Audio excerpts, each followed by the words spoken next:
точно център.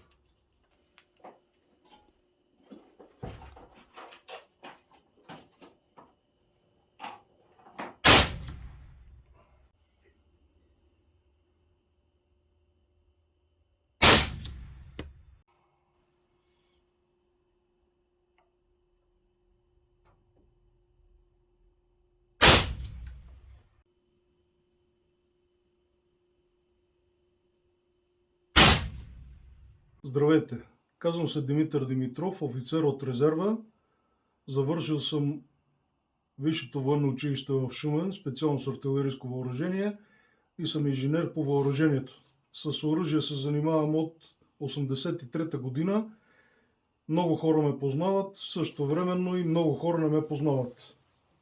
До момента съм направил в България около 50 000 огнестрелни нарезни оръжия, смисъл монтиране на оптични прибори, прострелване и обучение на самите собственици на съответните оръжия. Днес имам изключителното удоволствие да монтирам и да прострелям нов калибър за България. Калибър е 300 Норма Magnum. Снаредени патрони с куршуми на Хорнади 250 грейна А-тип, с които началната скорост е 887 метра в секунда, с направена драг функция от мене и заредена в Стрелок Pro в този калкулатор, собственика спокойно може да стреля до 2100 метра само с кликовете на оптиката, която ще ползва. Оптиката е Night Force от 2,5 до 20 в стъпка 01 MRAD. Къса, маневрена, удобна оптика. Същевременно към пушката сме простреляли и термален прицел Archer. Много хора са ми задавали въпроса, след като имат пушки, и на които са били простреляни, защо не оцелват на 200-300 и повече метри. Отговорът е един еднозначен. Още с закупуването на пушката, с закупуването на съответната оптика от собственика, тя трябва да бъде монтирана към пушката, съответно да бъде простреляна, занулена. При монтирането трябва да се знае едно единствено правило, че оптиката, кръста на оптиката трябва да съвпадне с вертикалната плоскост на оръжието. Ако не се съвпаднат, след 100 метра прострелка, шанса да не се оцели съответната цел се увеличава с увеличаване на дистанцията. Някои хора оцелват до 200, до 300 метра, но до повече не могат. За да се монтира правилно, трябва специален стенд, трябва специализирани уреди. Аз използвам електронен нивелир с точност 0,05 от градуса. Не е правилно, когато монтирате или дадете на някой да ви монтира оптиката, да слагате либели върху вертикалния тумблер, защото нямате никаква гаранция, че кръста е сложен в строго вертикалната плоскост, в която са монтирани самите тумблери за корекция по вертикала и хоризонтала. Тук се вижда ясно на тази снимка.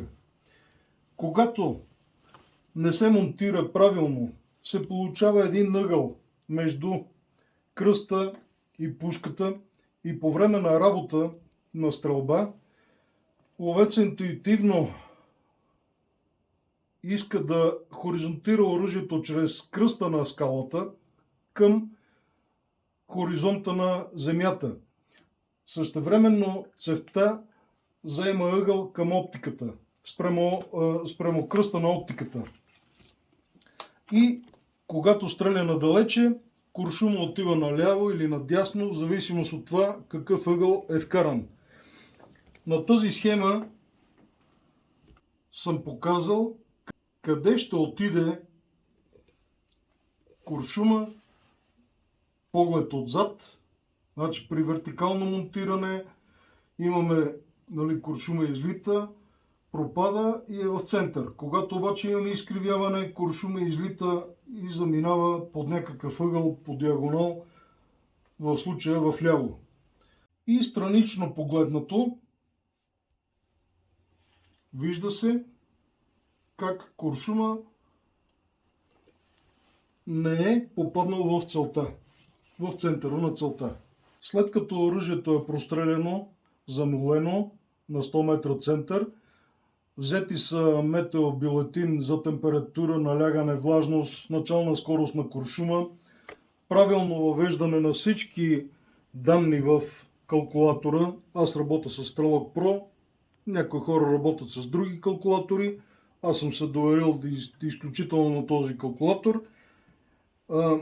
Нашата работа е да излезнем на полето, с лазерен далекомер да измериме дистанцията, ъгъл до целта, вятър ако има да отчетеме, или с прибор или на око, ако сме натренирани, да вкараме и след като натиснем бутона да изчисли какви корекции трябва да направим по вертикала и хоризонтала, на нас единствено ни остава да вкараме съответната корекция по вертикала и по хоризонтала, да насочиме кръста към целта,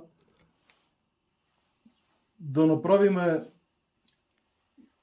не бърз изстрел, а контролиран добър изстрел, т.е. правилно прикладване, заемане на кръста спрямо целта, където искаме да удариме и плавно спускане, за да поразиме целта.